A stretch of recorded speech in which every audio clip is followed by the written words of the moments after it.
पहिल्यांदा हा व्हिडिओ बघा। पेट्रोल बचतीच्या आवाहनानंतर गडकरींचा बसमधून प्रवास पाहायला मिळाला, मात्र बसच्या पाठीमागे 30 ते 40 गाड्या होत्या।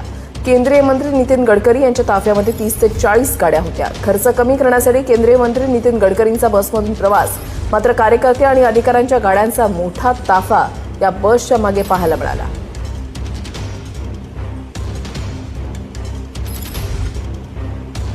एवढी मोठी नाटक कंपनी तुम्ही कुठे बघितली आहे का? म्हणजे तिकडे पंतप्रधानांनी सांगायचं डिझेल पेट्रोलचा वापर बंद करा, थोडा कमी करा, आणि इकडं रस्ते मंत्र्यांनी जर नाटक सुरू करायचं, बसमध्ये बसायचं आणि पाठीमागे त्याच मंत्र्याच्या 30-40 गाड्या। मग त्या गाड्या काय पाण्यावरती चालतात का काय सांगता येत नाही। कारण एवढं भारी नाटक तुम्ही आता बघितलंय का? काय धंदे हे? रस्ते मंत्री जर असे करायला लागले, मग बसमध्ये प्रवास करण्यापेक्षा त्या एखाद्या 30-40 फोर व्हीलर ज्या होत्या त्यातच एखाद्या गाडीत बसून जायचं ना। एवढी स्टंटबाजी करायची गरज काय होती? आता हा दुसरा व्हिडिओ बघा।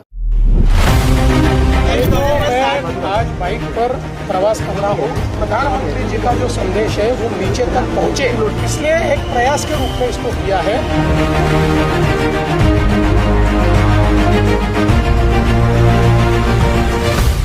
काय द्यावा भाऊ? 90% महाराष्ट्र म्हणतोय मुख्यमंत्री पदाचा राजीनामा द्यावा आणि आपलं शांत राहावं, कारण जिरली आहे महाराष्ट्रातील जनतेची। आणि ह्यांचे पण स्टंटबाजी बघा। हे ना पूर्ण महाराष्ट्र फक्त बाईकवरच फिरणार इथं, आता फोर व्हीलर मध्ये बसणार नाहीत, कारण पंतप्रधानांनी सांगितलं ना, ह्यांच्या बॉसने सांगितलंय सर्वांनी पेट्रोल डिझेलचा वापर कमी करा। आता हा तिसरा व्हिडिओ बघा। देशामध्ये सर्वात रिजेक्टेड नेता हे राहुल गांधी आहेत। रिजेक्टेड माल आहे।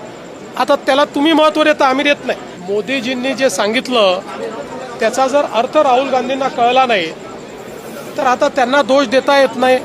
कुठेतरी त्यांची समजच कमी आहे, पण तो जनतेला कळलाय आणि त्यामुळे जनता रिस्पॉन्ड करेल। फडणवीस साहेब लय भारी बोलता हो तुम्ही, तुमच्या बोलण्याला तोड नाही बरं का। तुमच्यासारखा नेते होणार नाही। एवढा बोलणारा, भारी बोलणार नेता ना अख्ख्या महाराष्ट्रात ना अख्ख्या देशात कुठंच भेटणार नाही। आता तुम्ही काय बोलताय? सर्वात रिजेक्टेड नेता राहुल गांधी। एकदा चर्चेला तरी बसून बघा राहुल गांधींच्या, मग कळेल कोण किती पाण्यात आहे तेवढं। हे झालं एक। दुसरी गोष्ट, तुम्ही काय बोलताय की पंतप्रधानांनी आव्हान केले, त्याला सर्वांनी प्रतिसाद द्यायला पाहिजे। पंतप्रधानांनी सांगितल्या गोष्टीची खिल्ली उडवू नये। पंतप्रधानांनी कोरोना काळात हे पण सांगितलं होतं, टाळ्या वाजवा, थाळ्या वाजवा, मेणबत्त्या लावा। कोरोना तर नाही गेला, त्यावेळी जर कोरोना गेला असता लोकांनी आता सर्व काही केलं असतं।